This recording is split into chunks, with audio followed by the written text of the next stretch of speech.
नमस्कार।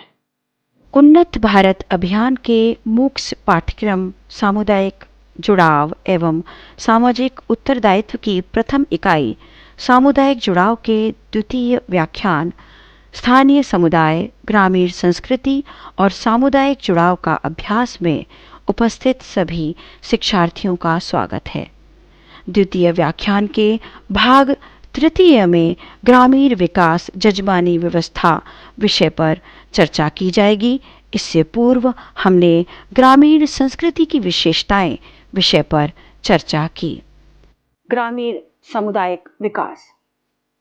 ग्रामीण समुदाय के विकास का लक्ष्य है कि गांव के लोगों की जीवन शैली में बदलाव लाना, ताकि वो समाज की मुख्य धारा के साथ कंधे से कंधा मिला के चल सकें।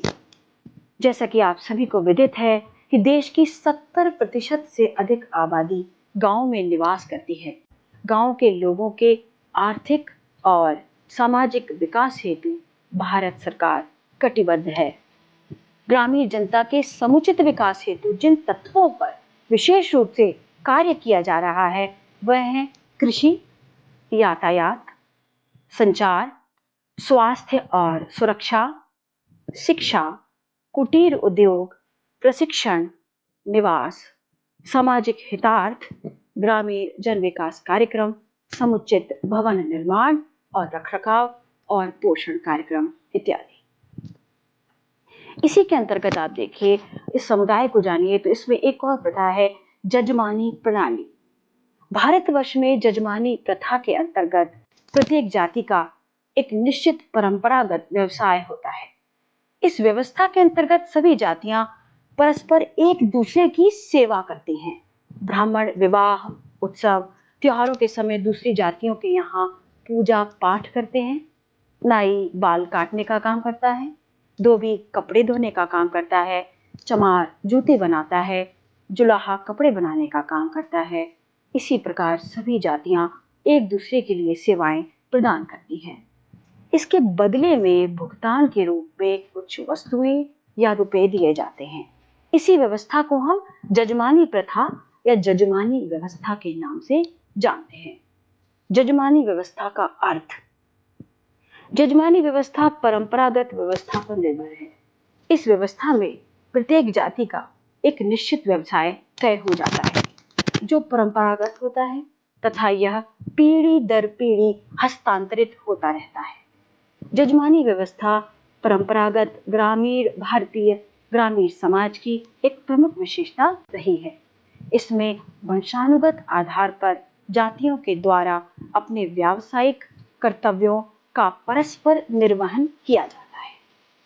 जजमानी व्यवस्था की परिभाषा, इसको परिभाषित करें तो ऑस्कर लेविस ने जजमानी व्यवस्था को परिभाषित करते हुए कहा है कि इस प्रथा के अंतर्गत एक गांव में रहने वाले प्रत्येक जाति समूह से यह अपेक्षा की जाती है कि वह अन्य जातियों के परिवारों को कुछ प्रमाणित सेवाएं प्रदान करे। ऐसा ऑस्कर लेविस ने कहा। योगेंद्र सिंह जी के अनुसार यदि आप देखें तो जजमानी व्यवस्था एक ऐसी व्यवस्था है जो गांव के अंतर जातीय संबंधों में पारस्परिकता पर आधारित संबंध द्वारा नियंत्रित होती है। रेड्डी के अनुसार जजमानी व्यवस्था में परंपरागत रूप से एक जाति का सदस्य दूसरी जाति को अपनी सेवाएं प्रदान करता है। ये सेवा संबंध पारंपरिक रूप से शामिल होते हैं एवं जजमान परिजन संबंध कहलाते हैं।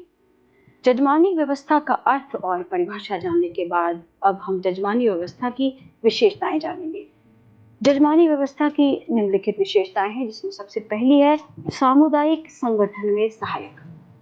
जजमानी व्यवस्था के अंतर्गत विभिन्न ऊंची नीची जातियों को पारस्परिक रूप से एक दूसरे की सेवाओं पर निर्भर रहना पड़ता है। इस पारस्परिक आश्रितता तथा निर्भरता के कारण ग्रामीण समाज का संगठन सुदृढ़ बना रहता है। इस प्रकार ग्रामीण समुदाय के लोगों में सामूहिक इच्छा और संगठन की भावना विकसित होती है। मानसिक सुरक्षा।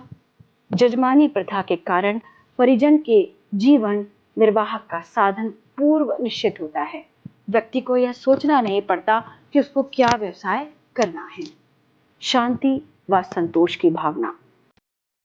यह व्यवस्था ग्रामीण समुदाय के सदस्यों को संतोष व शांति प्रदान करती है।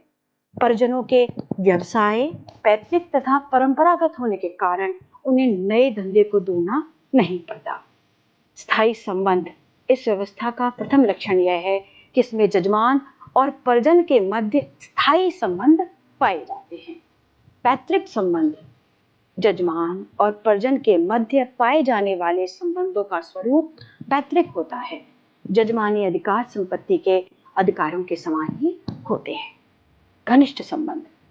जजमानी व्यवस्था में परिजन और जजमान के संबंधों में घनिष्ठता होती है। वे एक दूसरे के कार्यों को लगन से करते हैं। व्यावसायिक आधार।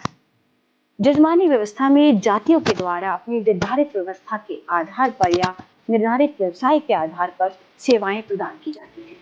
इन सेवाओं को प्राप्त करने वाला जजमान सेवा प्रदाताओं को आवश्यक वस्तुएं, अनाज, वस्त्र इत्यादि प्रदान करता है। क्योंकि जाति का निर्धारण अपना पेशा होता है, उसका निर्धारित अपना पेशा होता है, अतः दूसरी जाति का व्यक्ति उन कार्यों को नहीं कर सकता। जाति पर आधारित होती है जजमानी व्यवस्था। इसके अंतर्गत हम देखते हैं कि जजमानी व्यवस्था मुख्यतः जातियों के व्यवसायों, उनकी सेवाओं पर आधारित है। ग्रामीण समाज में आज भी विभिन्न जातियों के कार्य निश्चित हैं। जैसे लोहार लोहे का काम करता है, नाई बाल कटाने का काम करता है, बढ़ई लकड़ी का काम करता है, कुम्हार बर्तन बनाने का काम करता है। इन सभी जातियों के पारस्परिक सहयोग से एक दूसरे की आवश्यकताएं पूरी होती हैं। पुरस्कारों में समानता नहीं होती। सेवकों के कार्यों का कोई निश्चित पारिश्रमिक नहीं होता है।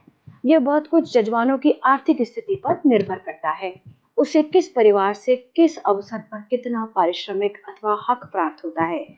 एक धनी जजमान के यहाँ धोबी, नाई, नाइन तथा अन्य सेवकों को अच्छा उपहार और वस्तुएं प्राप्त होती हैं, अपेक्षाकृत किसी निर्धन जजमान के। इसके अतिरिक्त इस पुरस्कारों में विभिन्नता इस कारण से भी होती है कि सवर्ण और अवर्ण के आधार पर भी पुरस्कार या दक्षिणा प्राप्त होते हैं। जैसे एक ब्राह्मण को उचित कीमती उपहार, विशुद्ध भोजन दिया जाता है, तो एक अवर्ण को बचा कुचा भोजन, अनाज इत्यादि दिए जाते हैं।